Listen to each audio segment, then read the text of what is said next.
काही क्षणाच्या अवधीनंतर देवाचं आणि माझं लग्न होणार आहे ही आनंदाची वार्ता आहे आणि त्याच कर्तव्याच्या पूर्ततेसाठी याच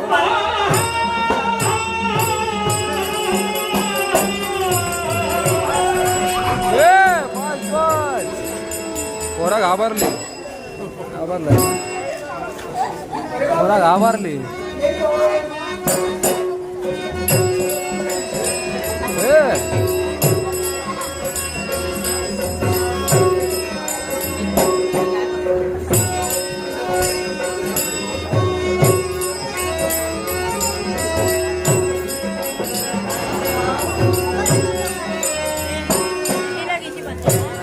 बस बस हा जरा